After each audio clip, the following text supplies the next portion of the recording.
Salom do'stlar, namaskar, men bugun juda xursandman. Men bugun juda baxtliman, chunki men bugun bizning eng baxtli mijozlarimizdan biri bo'lgan Toliq avtomatik mineral suv zavodidaman. Bowens Aqua va brend nomi Lifein. Bu yerda ular Toliq avtomatik 150 bpm zavodni o'rnatdilar. Men sizga jonli ko'rsataman suvning qanday tozalanishi, shisha qanday tayyorlanganligi, shisha qanday qadoqlanganligi, shisha qanday etiketlanganligi va kartonda qanday tayyorlanganligi va qanday yuborilganligi. Toliq avtomatik osimlik texnologiyasiga qaraganingizda hayajonlanasiz. Toliq avtomatik zavod diqqat bilan rejalashtirish va loyihalash va ijro etishni talab qiladi. Bu butun zavod bizning muhandisimiz tomonidan ishlab chiqilgan va bizning mutaxassis texnologimiz tomonidan bajarilgan. Bu fabrikaning kirish joyi. Sizga barcha qurilishni, shuningdek, zavodning ichki tuzilishini va zavod texnikasini ko'rsataman. Bu xavfsizlik kabinasi. Xavfsizlik bu yerda o'tiradi va u har qanday narsaga kirish va chiqishni amalga oshiradi. Kirganingizdan so'ng katta maydonni, katta ochiq maydonni ko'rishingiz mumkin. Siz bu soyani ko'rishingiz mumkin. Bu soyalar maydoni 10,000 kvadrat fut. Bu kvadrat fut maydondan tashqari, ular 5,000 kvadrat fut ochiq maydonga ega. Ushbu ochiq maydon ular to'xtash joyi uchun foydalanishlari mumkin. Shishalar bu kabi yuk mashinalarda yuboriladi. Siz yuk mashinasini ko'rishingiz mumkin. Shuning uchun ular zavodga osongina kirishlari mumkin va yuklangandan so'ng u chiqib ketishi mumkin. Juda yaxshi mo'ljallangan osimlik, juda keng osimlik. Biz zavodning har bir dyumini yanada samarali va barqaror qilish uchun ishlatdik. Bu juda chiroyli ishlab chiqilgan osimlik. Bu maydonda ular yuqori boshqaruv xodimlarini joylashtirish uchun mavjud. Bu yuqori boshqaruv uchun turar joy maydoni. Bu o'tirish maydoni ekanligini ko'rishingiz mumkin. Ularda oshxona ham bor va yotoqxonalari ham bor. Ular bu yerda qolishadi. Bu yerda ovqat pishiradilar va ochiq ovqatlanish joylari ham bor. Bu ochiq ovqatlanish maydoni. Yuqori rahbariyat va zavod ishchilari bu yerda tushlik va kechki ovqat olishlari mumkin va ular bu yerda qolishlari mumkin. Agar avtomatik zavod o'rnatish rejalashtirmoqda bo'lsangiz, tushunish kerak bo'lgan muhim narsa, agar ehtiyot joy bor bo'lsa, keyin ular sizning zavod to'liq vaqt berishi mumkin. Shunday qilib, ishchilar va boshqaruv xodimlari uchun ba'zi turar joy qurishga harakat qilib ko'ring va ular hatto mumkin emas ishlab chiqarish mumkin, deb tasavvur qiling. Ular sizning kutganingizdan ko'ra ko'proq ishlab chiqarishi mumkin. Ushbu fikrni yodingizda saqlang. Bu zavodning kirishi. Generatorni bu yerda ham ko'rishingiz mumkin. Bu manbai zaxira uchun zarur. Ba'zan elektr ketadi va avtomatik zavodlarda nima bo'ladi? Ba'zi ijrolar isitish ostida, ba'zilari puflash ostida, ba'zilari to'ldirish ostida va shuning uchun agar elektr energiyasi ketsa, bu ishlash isrof bo'lishi mumkin. Agar sizda ushbu elektr zaxirangiz bo'lsa, osimlik to'xtamaydi va barcha jarayonlar amalga oshiriladi. Bu siz e'tiborga olishingiz kerak bo'lgan muhim narsa. Agar siz elektr energiyasini zaxira sozlashingiz mumkin bo'lsa, u xarajatlarni tejash uchun yaxshi bo'ladi va u ham to'xtovsiz ishlab chiqarishni ta'minlaydi. Keling, ishlab chiqarish bo'linmasiga o'taylik. Shunday qilib, bu osimlikdan to'liq avtomatikmi? Bu to'liq chiziq ekanligini ko'rishingiz mumkin. Endi men har bir mashinani birma-bir batafsil tushuntirib beraman. Xom suv manbaidan boshlaylik. Biz suv manbaiga qanday amalga oshirilayotganiga qaraymiz. Ini qadoqlangan ichimlik suvi. Odatda 3 turdagi suv manbalaridan foydalanish mumkin. Biri quduq suvi, daryo suvi yoki tanker suvi. Ushbu fabrikada ular quduq suvidan foydalanganlar. Teshik qudugi bu tomondan ancha orqada. U yerda 100,000 litrlik saqlash tanki bor. U yerdan bu yerga keladi. Ular har biri 10,000 litr bo'lgan ikkita xom suv saqlash tankini o'rnatdilar. Muhimi, u sifat sertifikatiga ega bo'lishi kerak yoki oziq-ovqat sertifikati talab qilinadi, chunki siz suvni qayta ishlayotgansiz. Aloqada bo'lgan har qanday narsa oziq-ovqat darajasida bo'lishi kerak. Buni yodda tuting. Bu yerdan suv aro zavodiga o'tadi. Endi biz aro zavodini, teskari osmos zavodini ko'ramiz. Siz bu yerda aro osimlik xonasini ko'rishingiz mumkin. Butun maydon aro zavodi uchun. Aro zavodi uchun alohida xona bor, masalan, ichkarida. Bu soatiga 12,000 litrni tashkil etadi. Zavodi, ya'ni u suvni soatiga 12,000 litr tozalashi mumkin demak, bu juda katta quvvatli zavod. Biz u yerda xom suv saqlash tankini ko'rdik. U yerdan suv bu nasos orqali pompalanadi. Bu xom suv nasosi. Nasosdan birinchi tankga o'tadi. Bu qum filtri yoki multimedia filtri deb nomlanishi mumkin. Ushbu tankda multimedia filtrlarning 5 qatlami bo'ladi. Suvda mavjud bo'lgan suspenziyalarni filtrlaydi. U 50 mikron o'lchamdagi iflosliklarni filtrlashi mumkin va bu yerda multiport vanalar ham tizim mavjud. Bu yerdan suv ikkinchi tizimga o'tadi. Bu faol uglerod filtri deyiladi. Ushbu tizimda faollashtirilgan uglerodlar mavjud. Faollashtirilgan uglerodlar suvni yomon rang, yomon hid, yomon ta'm, kimyoviy moddalar kabi organik aralashmalar uchun tozalaydi. Organik moddalarni yo'q qiladi. Bu yerdan suv mikron kartrij filtridan o'tadi. Ushbu tizimda 5 mikron o'lchamdagi kartrij filtri ishlatiladi. U 5 mikrongacha bo'lgan iflosliklarni olib tashlaydi. Odatda odamlar kichik o'lchamdagi mikro kartrij filtrini beradilar. Biz jumbo o'lchamidan foydalanmoqdamiz. Siz zombo o'lchamlari filtrini ko'rishingiz mumkin. Kichkina kartrij filtriga nisbatan suvni yaxshiroq tozalashi mumkin.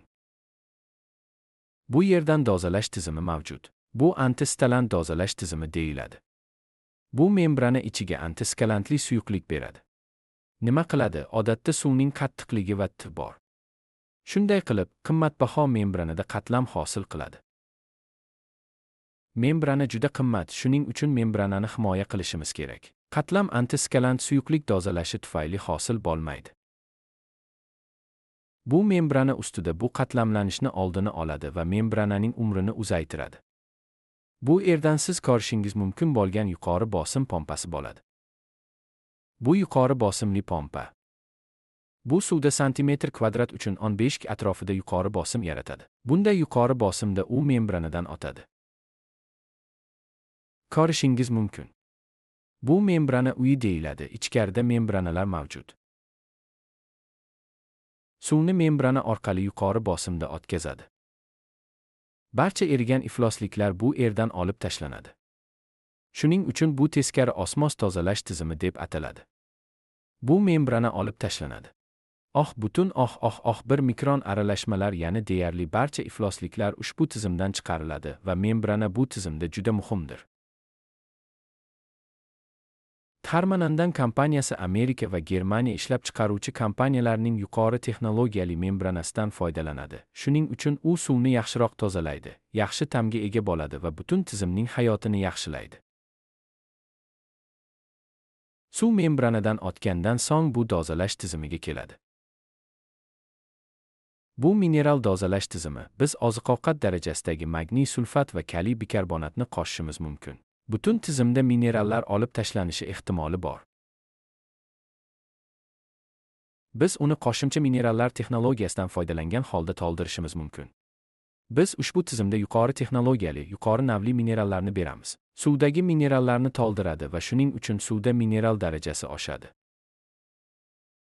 Suvning sifati, ta'mi, xushbo'y hidi ortadi. Bu suvdan zanglamaydigan po'latdan yasalgan saqlash tankiga keladi. Bu zanglamaydigan po'latdan yasalgan yakuniy suv saqlash tank. Bu yerdan suv yana post mikro tizimi orqali o'tadi. Ba'zan ba'zi zarralar tankda sodir bo'lsa, uni mikron tizimi orqali olib tashlash mumkin. U oxirgi zarralarni olib tashlaydi. Bu yerdan ultrabinafsha tizimga o'tadi. Bu U nuri. Ichida to'rtta U chiroqlari mavjud. Va suv U chiroqlari orqali o'tadi. Shunday qilib, U nurlari suvga kiradi va u barcha bakteriyalarni o'ldiradi. Bu yerda birinchi turdagi dezinfeksiya bo'ladi. Bu yerdan suv oxirgi suv saqlash tankiga o'tadi va bu yerda yakuniy tozalash amalga oshiriladi. Bu ozonatsiya, bu ozonlash mashinasi va bu kislorod kuchaytirgich, kislorod ishlab chiqaruvchi texnologiya. Bu nima qiladi? Ushbu kislorod ishlab chiqaruvchi texnologiya kislorodni, toza kislorodni ishlab chiqaradi va ozonlash mashinasiga beriladi. Endi ozonatsiya kislorodni ozonga aylantiradi. Bu ozon gazi saqlash tankiga ketadi, bu erga keladi. Saqlash tankida ozon gazi eriydi va u oxirgi dezinfeksiya qiladi. Har qanday bakterial ifloslikni olib tashlaydi.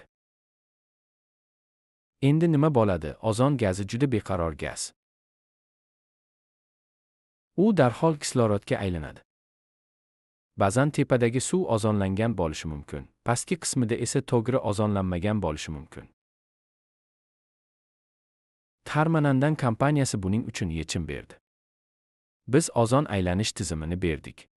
Ushbu ozon aylanish tizimi suvni ichkaridan oladi va yana yuqoridan tashlaydi. U tank ichida bir turdagi aylanishni amalga oshiradi. Ozon hosil bo'lgan har qanday ozon butun suv tomchisi bilan aloqa qiladi. Suvning har bir tomchisi ozonlanadi. Siz partiyani yoki shishani shishaga olmaysiz. Agar bozorda tovar yaratmoqchi bo'lsangiz, juda muhim shisha sifati o'zgarishi. Siz har bir shisha, har bir partiya butunlay bir xil va yuqori sifatli suv bo'lishini ta'minlashingiz kerak. Bu tizim buni amalga oshiradi. Bu shisha uchun to'liq ishlab chiqarish liniyasi. Bu shamollash mashinasi bilan boshlanadi. Bu yerda siz bu to'liq avtomatik zarbli kalplama mashinasi ekanligini ko'rishingiz mumkin. Bu yuqori texnologiyali yuqori ishlab chiqarish mashinasi bo'lgan soatiga 7200 shisha ishlab chiqaradigan 4 boshliq mashinasi. Bu boshqaruv paneli. Siz boshqaruv panelini ko'rishingiz mumkin. Juda yaxshi ishlab chiqilgan, juda yaxshi rejalashtirilgan. Har bir elektr mashinaning diagrammasini tushunishi mumkin. Va bu konditsioner shuning uchun butun tizimni sovutilgan holatda ushlab turadi. Muvaffaqiyatsizlik ehtimoli juda kam. Hech qachon muvaffaqiyatsiz bo'lmaydi. Bu preform xaznesi, bu yerda biz preformaning sumkasini bu kabi yuklashimiz mumkin. Siz aytishingiz mumkin. Faqat yuksak tushirish va preform avtomatik ravishda ketadi. Upsida siz preformer konveyer orqali avtomatik ravishda o'tayotganini ko'rishingiz mumkin. U yerdan bu yerga boradi. Preform bu yerga keladi va u avtomatik ravishda alignet liniya bo'ladi. Siz ikkita chiziqni ko'rishingiz mumkin. Bir xil ketadi. Bu preform yuklagich, u konveyerga preformani yuklaydi. Yuklanganidan keyin u isitish tunneliga o'tadi. Ikkita isitish tunneli mavjud. Isitishda infraqizil isitgichlar mavjud. U preformani isitadi va uni yumshoq qiladi. Uni juda oson portlatish mumkin. Siz bu yerda preform isitish tunneli ichiga kirayotganini ko'rishingiz mumkin. Isitib bo'lgandan so'ng, qolip ichiga kiring. Yuqori bosimli havo pastki qismdan keladi va shisha zarba beradi. Ish haqini qulflash tizimi beriladi va bu butun mashina to'liq aniq servo bilan ishlaydi. Aniqlik va vaqt juda aniq va hech qanday buzilish bo'lmaydi. Siz u yerda servoni ko'rishingiz mumkin. Servo u yerda. Bu qutqaruv tanki, havo qayta tiklash tanki. U qo'shimcha havoni tiklaydi, yana uni qayta ishlatadi va bu elektr energiyasini tejaydi. Siz cho'zilgan tayoqni ko'rishingiz mumkin. Bular, shuningdek, servo haydovchi va belkurak va aniqligi tengsiz bo'ladi. Bu ham servo asoslangan. Bu mashina avtomatik soqol tizimi bor. Bu avtomatik ravishda muhim qismni moylashadi.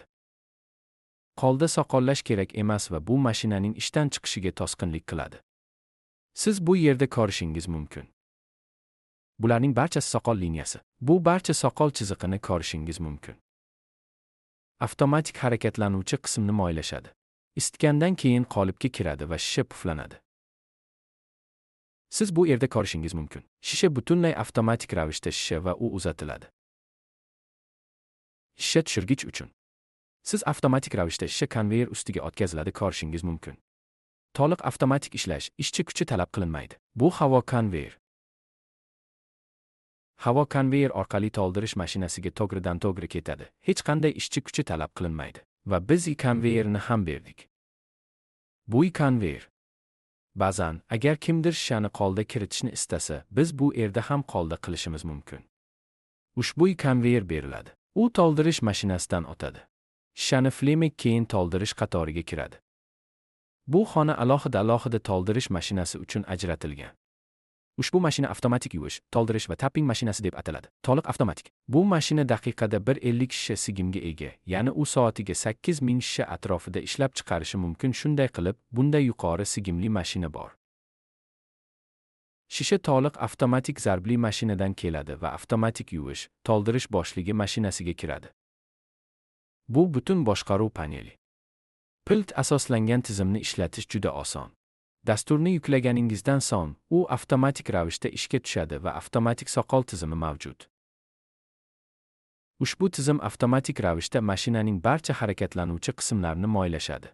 Ushbu tizimda qo'lda soqol kerak emas. Bu vaqtni tejaydi va mashinaning umrini oshiradi. Suv avval chayqalish qismiga o'tadi. Bu avtomatik yuvish mashinasi. Shisha teskari bo'ladi va ichkaridan suv keladi. Uning ichida butunlay yuviladi. Yuvishdan keyin u toldirish mashinasiga o'tadi. Bu toldirish tanki. Katta hajmi toldirish tank butun ishlab chiqarish mumkin. Shunday qilib, bu mashinada berilgan shishalar toldirish vanalari ostiga olinadi. Siz toldirish valvlarini ko'rishingiz mumkin va uni to'ldirgandan so'ng qopqoq bo'limiga otishingiz mumkin. Siz ushbu qopqoq bo'limini ko'rishingiz mumkin. Qopqoq avtomatik ravishda qopqoq haznesidan keladi va har bir qopqoq shishaga joylashtiriladi va qopqoqni joylashtirgandan so'ng qopqoq boshi mavjud. Bu qopqoqni mahkamlaydi, shuning uchun u shishani optimal ravishda tortadi, shuning uchun hech qanday oqish bo'lmaydi. Bu to'liq avtomatik qopqoq stansiyasi. Shishani yopib bo'lgach, chiqish idishiga tushadi. Shishani yopib bo'lgach, chiqish konveyeriga tushadi. Shunday qilib, bu kichik tanasi kichik bo'ladi, yuqori sozlanishi, katta shisha uchun sozlanishi, kichik chiqish konveyer bo'ladi. Tekshirish va etiketkaga o'tadi. Bu yerdan siz buni ko'rishingiz mumkin. Shisha chiqish konveyer ustiga to'ldirilgandan keyin va bu tekshirish ekranidir. Agar bir kishi shishani tekshirishi mumkin. Agar ba'zi zarrachalar mavjud bo'lsa, u shishani olib tashlashi mumkin. U yerdan u ommaviy kodlashga o'tadi. Bu lazer partiyasini kodlash mashinasi. Ushbu mashinaning go'zalligi shundaki, u hech qanday siyoh talab qilmaydi. Lazer orqali u shishaga partiya raqamini, narxini va ishlab chiqarish sanasini chop etadi. Ushbu mashinani o'rnatganingizdan so'ng siyoh kabi har qanday sarf qismi bo'lmaydi. Shunday qilib, bu juda naqd pul suzish mashinasi va u ham chiroyli partiyalarni bosib chiqarish tizimini beradi. Siz lazer bosilgan partiyasini ko'rishingiz mumkin. Bu siyohga asoslanmagan lazer bosib chiqarish tizimi. Partiyani kodlashdan so'ng u zigzag konveyeriga tushadi. Biz 30 metrli zigzag konveyer berdik. Ushbu zigzag konveyerining foydasi shundaki, past kosmosda shishalarning juda yuqori hajmi sigdira oladi. Idishlarning yuqori miqdori bu yerda saqlanadi. Shuning uchun to'ldirish mashinasi doimiy ravishda ishlashi mumkin. Shuningdek, bob etiketleme mashinasi doimiy ravishda ishlashi mumkin. Shunday qilib, bu mashinaning muhim qismi. Shunday qilib, zigzag konveyerdan etiketleme mashinasiga o'tadi. Bu to'liq avtomatik. Bob etiketleme mashinasi shishasi bu yerga boradi. Bu bob rulolari. Biz bu yerda rulonni qo'yishimiz kerak va u avtomatik ravishda ketadi. Aylanadigan tamburga. Bu tambur va issiq eritma elim yorligiga kesib yuboriladi, uni shishaga o'tkaziladi. Har bir shisha chiroyli BOPP yorligini oladi. Siz u yerda ko'rishingiz mumkin. Bu bob mashinasining boshqaruv paneli. Butun operatsiya bundan to'liq nazorat qilinishi mumkin. BOPPdan keyin biz yana zigzag konveyerni berdik. To'ldirgandan so'ng zigzag va BOPP va keyin yana zigzag mavjud. BOPPdan keyin shishani avtomatik shrink orash mashinasiga o'tkazish uchun yetarli miqdorda bo'ladi. Siz zigzag konveyer shunday ko'rish mumkin. Shisha shrink orash mashinasi tushadi. Bu to'liq avtomatik shrink orash mashinasi. Shunday qilib, bu konveyer, bu shisha uchun qo'llanma. Bu servo asoslangan. Bu shishani 3 ta chiziq hosil qilish uchun boshqaradi. Konveyer ichida 3 ta chiziq hosil bo'ladi, bu sensor.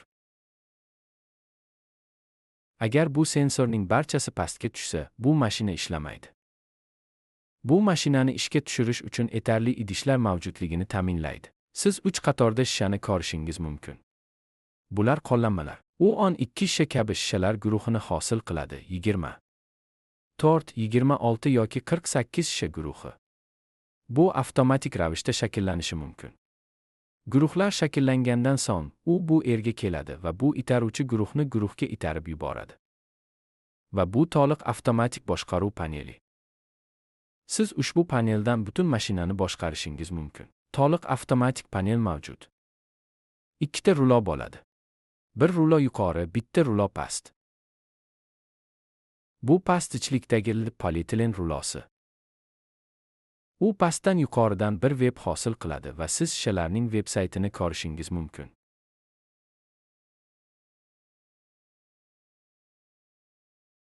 Bir marta bu pichoq uni kesib tashlaydi va uni muhrlaydigan isitgich bo'ladi. Shuning uchun uzluksiz veb shakllanishi bo'ladi. Va bir marta to'ldirilgandan so'ng, u shrink tunneldan o'tadi. Bu qismi veb muhrlash qismi va bu tunnel qisqarish qismi. Bunday katta shrink tunneli bor. Bu juda katta shrink tunnel. Ichkarida isitgich bo'ladi va biz bu fleyti berdik. Ushbu fleyti havo almashinuvini ta'minlaydi. Shunday qilib, bir xil isitish harorati bo'ladi. Bir xil isitish harorati tufayli shishaning karikaturasi barcha tomondan juda mustahkam va bir xil bo'ladi. Isitishdan so'ng siz paket shunday kelayotganini ko'rishingiz mumkin.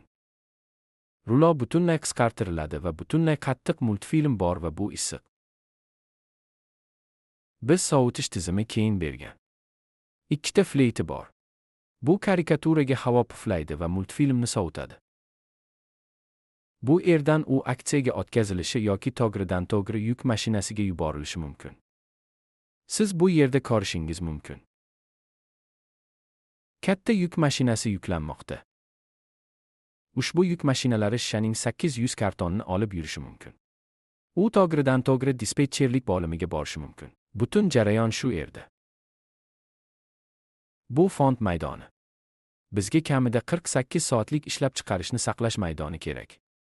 Ular juda katta joyga ega. Barcha yakuniy zaxiralar bu yerda saqlanadi va bu yerdan yuboriladi. Endi qurilish uchun ba'zi muhim nuqtalarni ko'rib chiqaylik. Bu butun soya. Siz qalay soyani ko'rishingiz mumkin. Bu qalay soya. Siz 6 futgacha bu kabi qalay soya qilishingiz mumkin. Siz fabrika bo'ylab devorga kafel qilish kerak.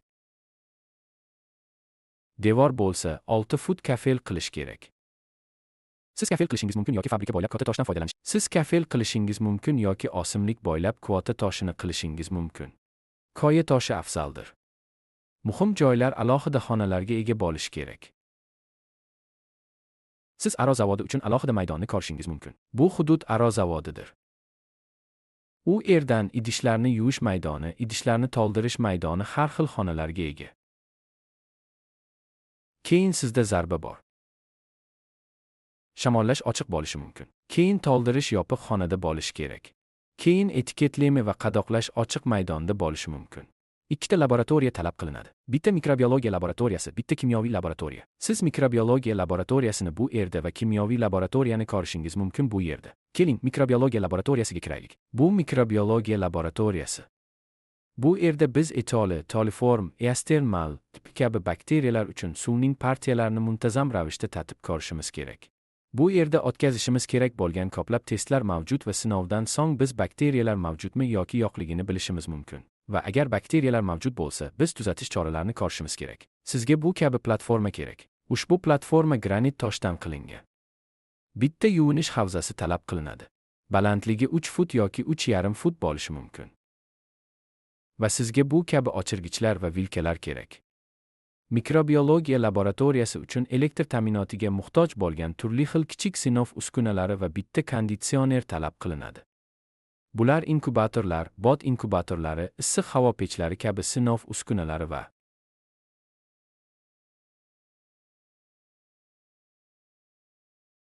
laminar havo oqimi. Bu parametrlarni sinash har xil turdagi uchun talab qilinadi. Bizning ekspertlar guruhi sizga yo'l-yo'riq beradi va laboratoriyada sinovni qanday o'tkazish bo'yicha odamingizni o'rgatadi. Chunki bu sifat yozuvlarini saqlash uchun juda muhim va muhim qismdir va bu yozuvlar oziq-ovqat litsenziyangizni yangilash uchun talab qilinadi. Bizning ekspertlar guruhi litsenziyani saqlash va sifat yozuvlarini saqlash uchun sizga yo'l-yo'riq beradi. Keling, kimyo laboratoriyasiga kiraylik. Bu kimyoviy laboratoriya. Bunda suvning barcha kimyoviy parametrlari pH, tits, qattiqlik, rang, hid, sulfat, nitrat kabi sinovdan o'tkazilmoqda. Bu yerda sinab ko'rish mumkin bo'lgan ko'plab parametrlar mavjud. Bunda biz granit tosh platformasini qilishimiz kerak. 3 va 3,5 fut, bitta yuvish havzasi talab qilinadi, distillash talab qilinadi va biz barcha bu sinov uskunalari, kimyoviy moddalar va reagentlarni etkazib beramiz. Bizning ekspertlar guruhi sizning odamingizni kimyoviy moddalarni qanday qilish uchun o'rgatadi. Suvni sinovdan o'tkazish va shunga mos ravishda yozuvlarni saqlashingiz kerak. Shunday qilib, litsenziyangiz sifatli rekordingiz asosida yangilanadi. Tomosha qilganingiz uchun rahmat.